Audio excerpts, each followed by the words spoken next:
kita semua bangkit berdiri. Dia baik. Kita angkat pujian ini.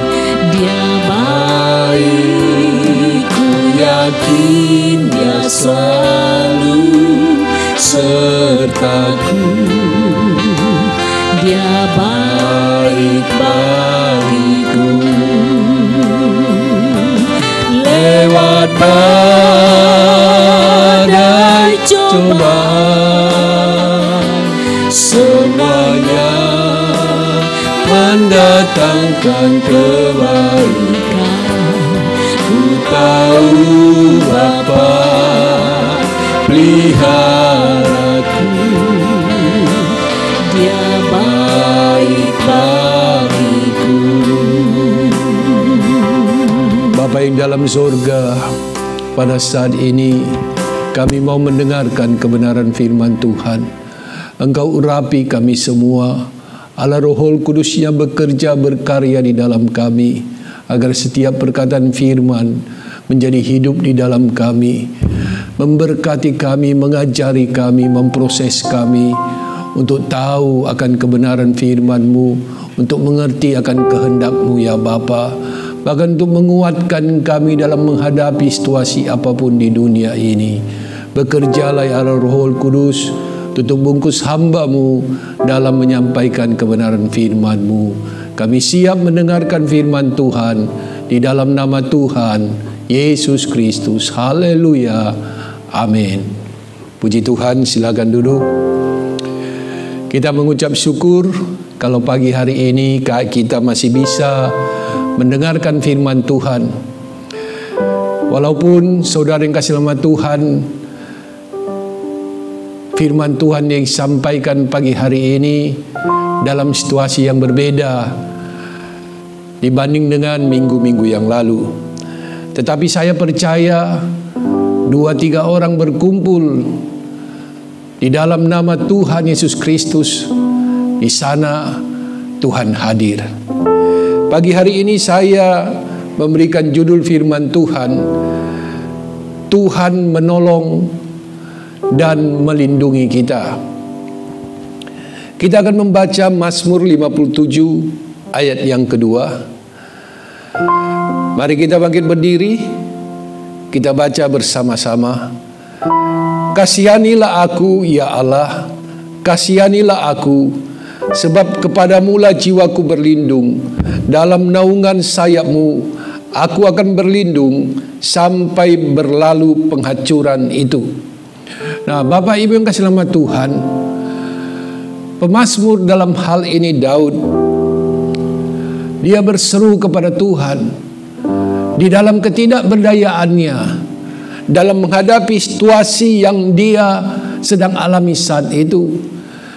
Daud berseru, kasihanilah aku ya Allah, kasihanilah aku, sebab kepadamu-lah jiwaku berlindung. Dalam naungan sayap-Mu aku akan berlindung sampai berlalu penghancuran itu. Ini seruan doa kepada Allah untuk meminta perlindungan dari Tuhan di dalam ketidakberdayaan yang saat itu. Bapak Ibu yang kasih dalam nama Tuhan, pada saat itu Daud dalam pelarian diburu oleh Raja Saul. Walaupun Daud tidak bersalah, tetapi Raja Saul yang berkuasa saat itu berusaha untuk menangkap dan membinasakan Daud. Nah, peristiwa ini dapat saudara baca di dalam 1 Samuel pasal 21 sampai yang ke-26, dan juga 1 Samuel 21 ayat 1 sampai 9, 1 Samuel 22 ayat 6 sampai 19, di mana saudara, setiap orang yang berusaha menolong Daud itu mengalami satu peristiwa, mengalami pembalasan daripada Saul yang sangat mengerikan.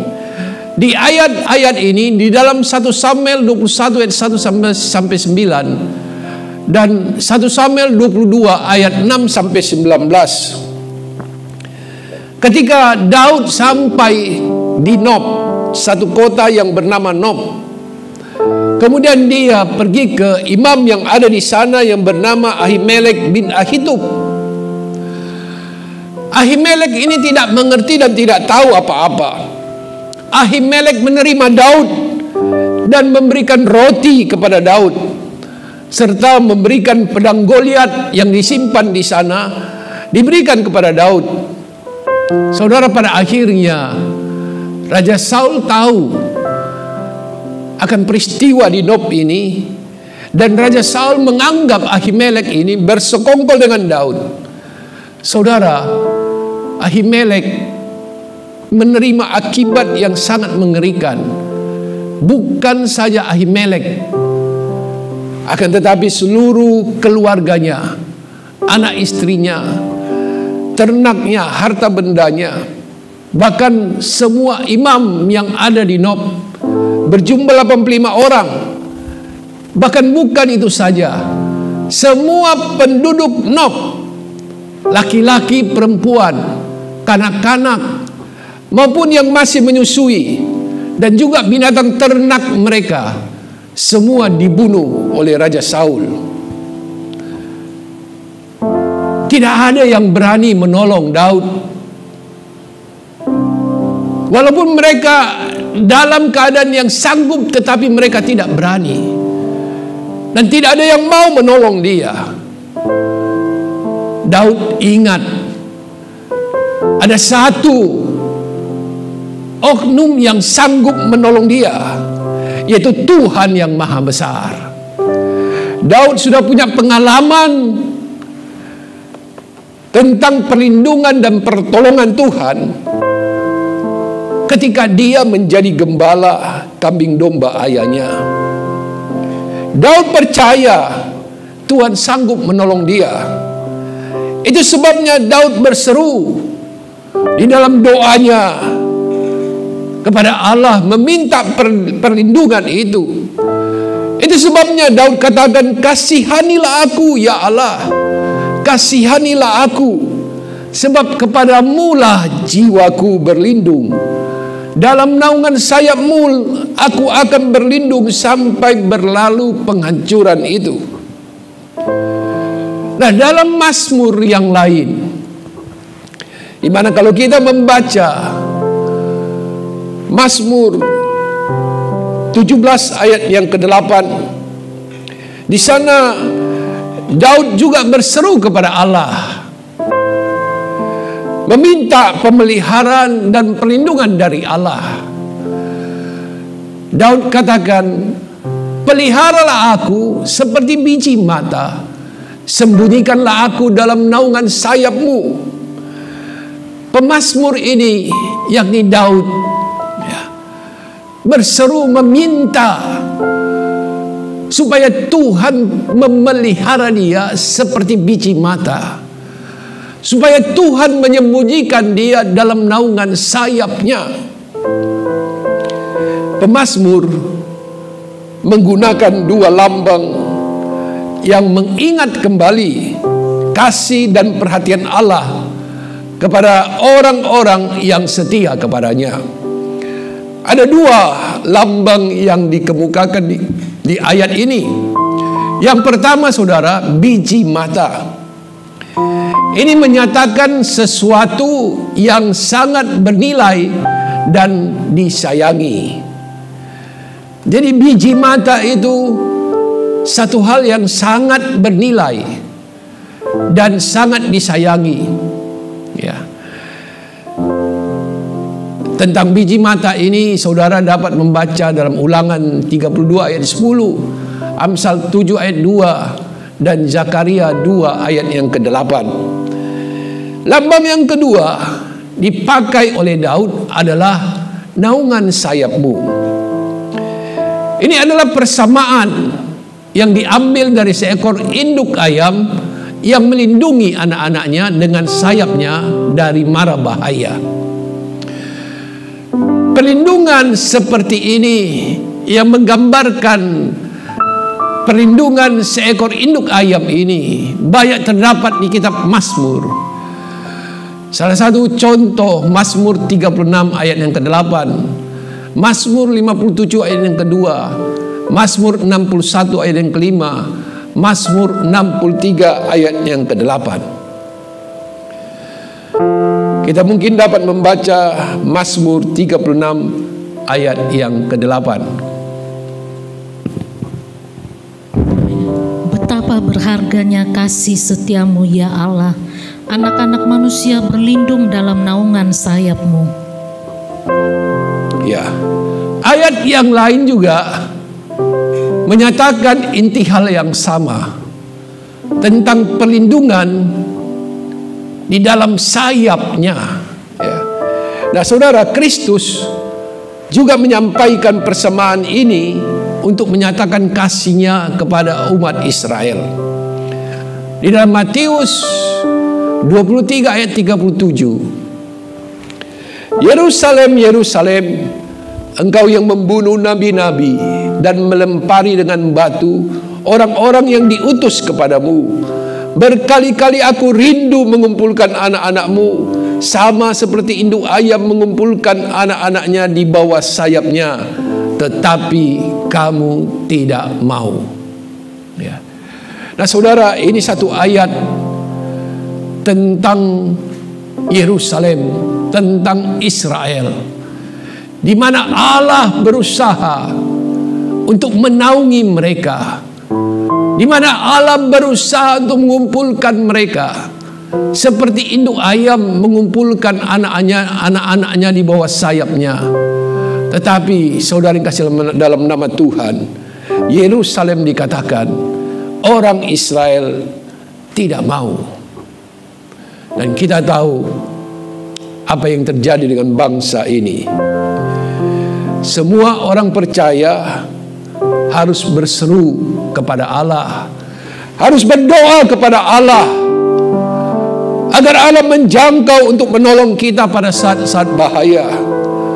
Sebagaimana seseorang secara naluri bertindak untuk melindungi biji matanya dari bahaya, bahwa Bapa Surgawi siap untuk melindungi kita. Dia menyembunyikan kita bagaikan seekor induk ayam melindungi anak-anaknya. Mungkin hari-hari ini keadaan kita seperti keadaan Daud. Tidak ada yang dapat menolong kita.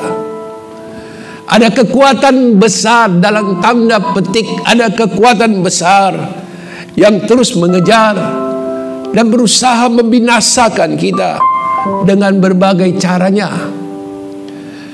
Itu yang terjadi bukan saja di Indonesia, tetapi di seluruh dunia. Namun saudara yang kasih nama Tuhan, kita harus ingat ada Tuhan yang sanggup melindungi kita. Bahkan kita bisa berseru kepada Tuhan Yesus Kristus, peliharalah aku seperti biji mata, sembunyikanlah aku dalam naungan sayap-Mu. Puji Tuhan. Haleluya. Dari kehidupan Daud kita belajar hal yang sangat penting, di mana Saul mengerahkan segenap kekuatannya, mengerahkan begitu banyak tentara hanya untuk menangkap Daud. Akan tetapi walaupun Saul telah berusaha sekuat tenaganya, Saul tidak pernah dapat menangkap Daud. Karena apa? Firman Tuhan katakan di dalam 1 Samuel 23 ayat 14. Saya bacakan secara lengkap.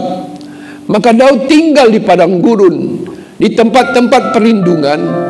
Ia tinggal di pegunungan, di padang gurun Zif. Dan selama waktu itu Saul mencari dia, tetapi Allah tidak menyerahkan dia ke dalam tangannya. Puji Tuhan. Ya. Kekuatan sebesar apapun, musuh dalam bentuk apapun, bagaimanapun usaha untuk membinasakan umat-umat Tuhan, selama Allah tidak menyerahkan ke dalam tangan itu, maka musuh itu, kekuatan itu tidak akan dapat membinasakan kita. Saudara dan saya adalah orang-orang yang telah ditebus dengan kematian Yesus di kayu salib,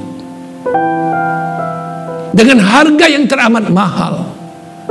Bapa telah berkorban, mengorbankan anaknya untuk menyelamatkan kita. Tidak mungkin dia membiarkan kita. Tidak mungkin dia menyerahkan kita ke dalam tangan musuh kita untuk dibinasakan. Ini menjadi satu kekuatan iman kepada kita semua dalam menghadapi situasi pada akhir-akhir ini. Selama kita mau duduk dalam lindungan Allah yang maha tinggi, dan selama kita bermalam dalam naungan yang maha kuasa, kita pasti aman dalam bahaya apapun yang terjadi saat ini. Di dalam kehidupan Daud ini, kita belajar hal yang lain lagi. Di dalam 1 Samuel pasal 21 sampai pasal 26, itu menceritakan tentang pelarian Daud. Di sana Daud melarikan diri karena dikejar-kejar, hendak dibinasakan oleh Saul. Daud tidak pernah menantang maut. Dalam pasal-pasal ini kita dapat melihat Daud tidak pernah menantang maut. Dia tidak pernah berkata kepada Saul, "Ini aku, tangkap aku." Tetapi Saul yang terus mengejar, yang terus berusaha menangkap Daud, tidak pernah bisa menangkap Daud. Dan Daud terus menghindar. Dia terus melarikan diri dari kejaran Saul. Kalau saat ini saudara, ada kejadian yang luar biasa di seluruh dunia, kita melihat kematian di mana-mana, jangan pernah kita berkata, "Tuhan melindungi aku tidak takut terhadap virus corona." Lantas kita menantang virus corona. Kalau itu saudara lakukan, saudara akan mati. Saudara pasti akan mati.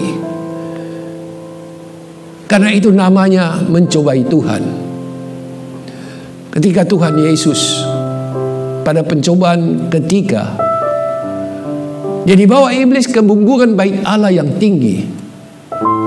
Dan iblis katakan, "Jatuhkan dirimu.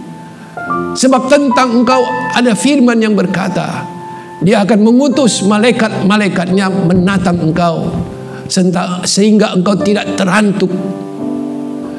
Tetapi Yesus katakan, ada firman, "Jangan engkau mencobai Tuhan Allahmu."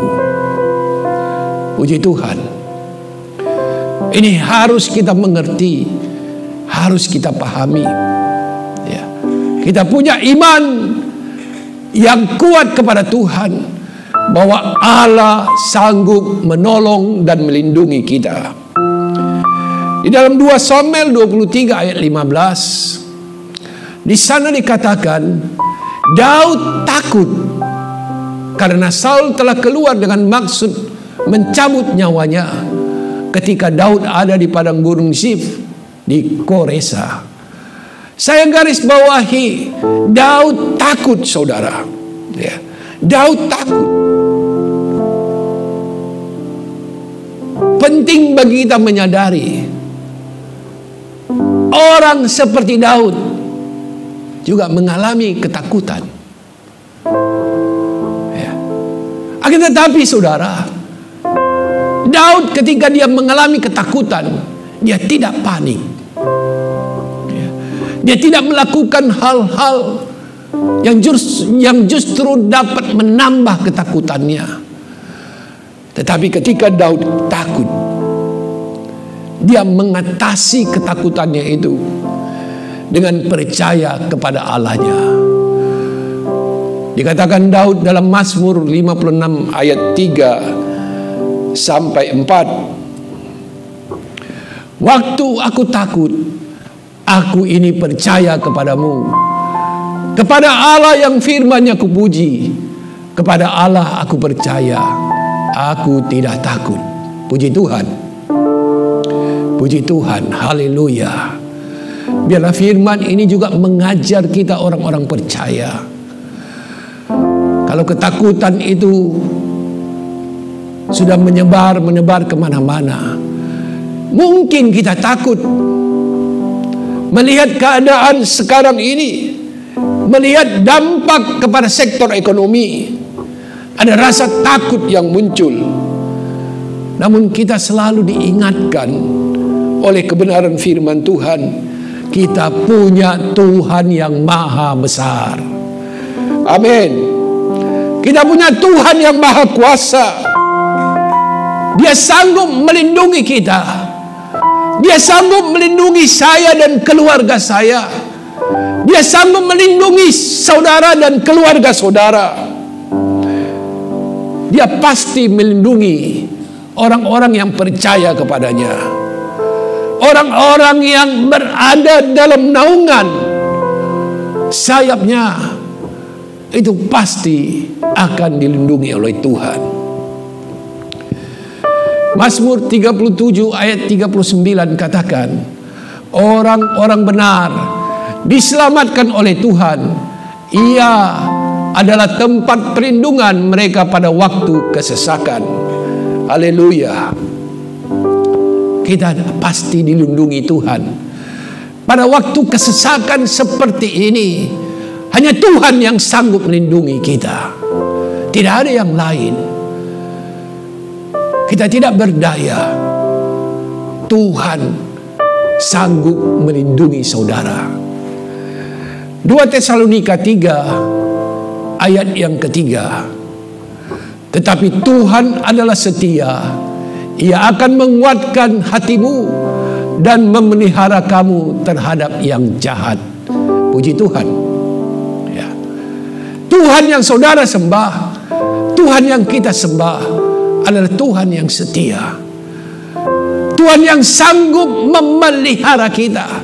Dia menguatkan hati kita dalam menghadapi situasi sekarang ini. Kejahatan, kekuatan besar apapun tidak akan bisa menerobos perlindungan dari Tuhan. Oleh sebab itu, saudara yang kasih dalam nama Tuhan, tetap percaya kepadanya, tetap berseru kepadanya melalui doa dan puasa yang telah kita lakukan sepanjang minggu ini, dan kita akan teruskan minggu depan. Ambillah bagian dalam doa dan puasa itu.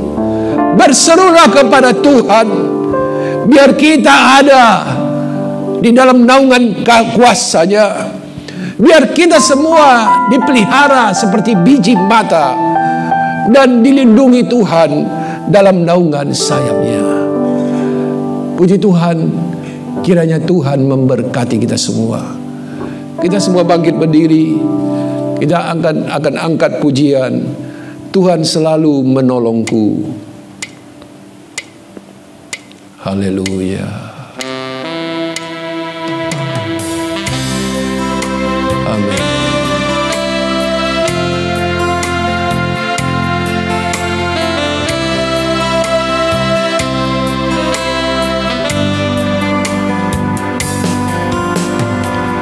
Musim akan selalu berganti,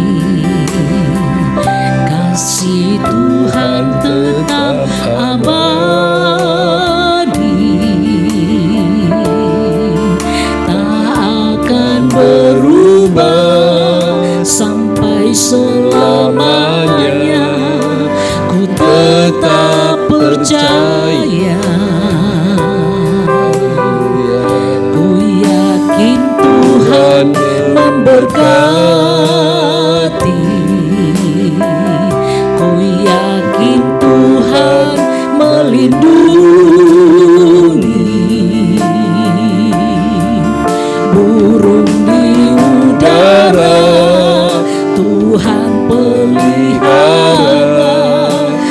karena kasih-Nya. Tuhan selalu menolongku, selalu menjagaku, sehelai rambutku tak akan terjatuh tanpa seizin-Mu. Tuhan selalu menolongku, selalu menjagaku. Dia mengenyangkanku dan peliharaku seumur hidupku. Janji Tuhan kepada kita semua, Tuhan selalu Dia akan pasti menolong saudara dan saya, dan kuasa-Nya yang besar akan menjaga kita. Sehelai di rambutku, Kalau sehelai rambut di kepala kita tidak akan terjatuh tanpa seizin-Mu, maka tidak ada kuasa yang sanggup membinasakan. Haleluya. Selalu menjagaku, Dia mengenyangkanku dan peliharaku seumur hidupku. Katakan, Tuhan selalu menolongku, selalu menjagaku. Tuhan selalu menolongku, selalu menjagaku, sehelai di rambutku tak akan terjatuh tanpa seizin-Mu. Tuhan selalu menolongku, selalu menjagaku. Dia mengenyangkanku dan peliharaku seumur hidupku. Terima kasih ya Yesus. Terima kasih ya Roh Kudus. Kalau pagi hari ini firman-Mu telah kami dengar, Engkau Allah yang mengasihi kami. Engkau Allah yang memelihara kami seperti biji mata. Kami berharga di mata-Mu. Engkau Allah yang melindungi kami dan menaungi kami dengan kepak sayap-Mu. Itu menjadi kekuatan dalam kehidupan kami. Dalam menghadapi situasi saat ini, biarlah kami tetap percaya kepada-Mu. Kami tetap mengandalkan Engkau. Kami menyerahkan kehidupan kami ke dalam tangan kuasa Allah. Terima kasih atas kebenaran firman-Mu. Dan kiranya setiap sidang jemaat yang mendengarkan kebenaran firman Tuhan ini dikuatkan, diteguhkan dalam menghadapi situasi-situasi sekarang ini. Ada Tuhan yang menolong dan melindungi kita. Terima kasih ya Bapa. Kami mengucap syukur. Kiranya Roh Kudus yang terus berkarya, Roh Kudus yang terus memperkatakan firman ini di dalam hati dan pikiran kami. Biarlah nama Tuhan yang ditinggikan, nama Tuhan yang dipermuliakan. Di dalam nama Tuhan Yesus Kristus. Haleluya. Saudara dikasih dalam nama Tuhan, pulanglah dan jadilah berkat bagi banyak orang. Dimanapun engkau ada, jadilah saksi bagi Tuhan Yesus Kristus, dan bawalah jiwa-jiwa untuk datang kepada Tuhan. Dan sekarang, marilah kita mengangkat dan menadahkan tangan kita kepada Bapa di sorga untuk menerima segala berkat, baik segala berkat-berkat jasmani maupun segala berkat-berkat rohani. Damai sejahtera dari Allah Bapa, kasih sayang dari Tuhan Yesus Kristus, serta persekutuan dengan Allah Roh Kudus, kiranya menyertai, memimpin, dan menolong kita semua, mulai saat ini sampai Maranatha, Tuhan datang pada kali yang kedua. Di dalam nama Tuhan Yesus Kristus. Haleluya. Amin. Salam sejahtera bagi kita sekalian, saudara yang kasih nama Tuhan. Saya sebagai gembala sangat mengharapkan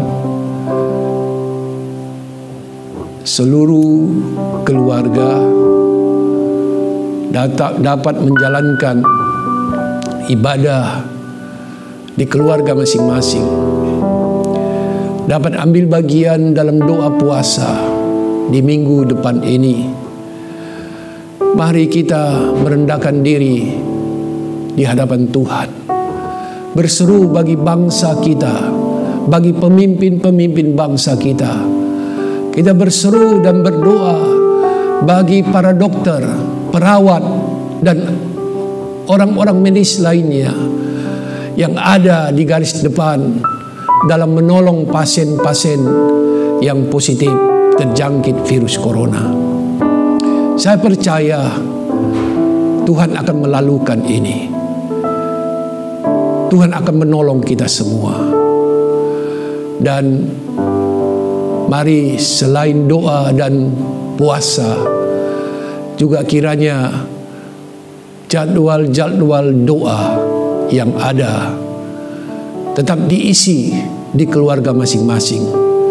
Hanya itu yang dapat kita lakukan, berdoa dan berseru kepada Tuhan. Tuhan memberkati kita semua.